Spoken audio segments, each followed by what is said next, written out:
and welcome to the Orthodox View, where we discuss the most relevant religious and Christian news from an Orthodox Christian perspective. I am its host, Philip Champion.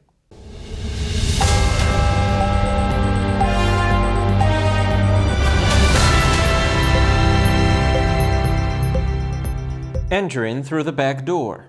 Patriarch Bartholomew of Constantinople refused to meet the parishioners of the Ukrainian Orthodox Church, as follows from the report of the head of the Ukrainian Orthodox Church, Synodal Information Education Department, Metropolitan Kliment of Nizhyn and Prilutsk. The Metropolitan said that over 10,000 parishioners of the canonical church came to the Supreme Rada to meet with the Patriarch and to express their attitude to his destructive actions. However, Patriarch Bartholomew, I quote, instead of coming out to meet with the faithful, proceeded to the Rada through the back door. A good pastor would enter through the gates, while a hireling who plunders the flock would climb over the fence. End of quote.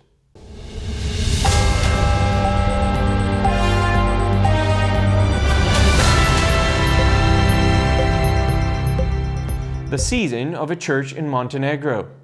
The metropolis of Montenegro and the littoral of the Serbian Orthodox Church stated that attempts were made to build up tensions before the solemn event of the enthronement of Ioanniki as the new Metropolitan of Montenegro, which is going to take place on the 5th of September 2021 at the Setini Monastery in Montenegro. A group of outsiders who pretended to be priests seized the Church of the Holy Transfiguration in the Ivanova Korito Valley in Montenegro.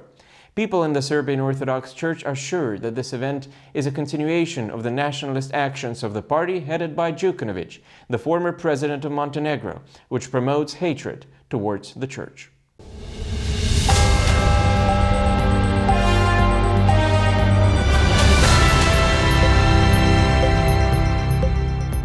"250 kilometers within a week.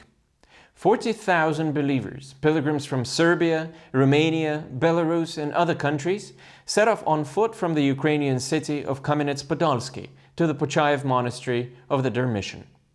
Next weekend, the pilgrims will arrive at the Pochayev Lavra to participate in the celebrations of the feast of the Dermission of the Most Holy Mother of God.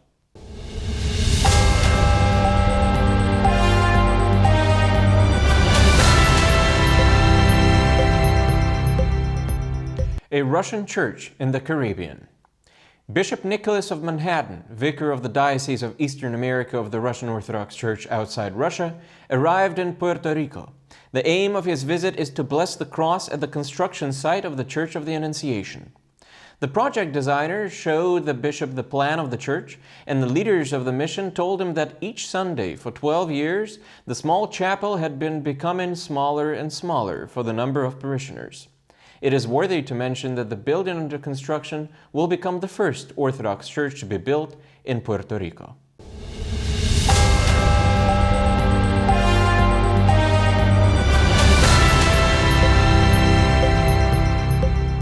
A huge blessing. A Coptic congregation in Canada, whose church building was destroyed in an apparent wave of church arsons, has raised hundreds of thousands of dollars in the weeks since the destruction of its house of worship, although more will still be needed. Stephen Faltas, a church spokesperson, describes the amount as a huge blessing. I quote, "This nearly 70-year-old building was much more than just a building," stated the church in its rebuilding campaign. "Our church brought together a diverse congregation of Coptic, Eritrean, Ethiopian, Iraqi, and Lebanese believers. The congregation has raised more than $700,000 for the rebuilding effort in the weeks since the fire." Thank you for being with us, and see you next time on the Orthodox View.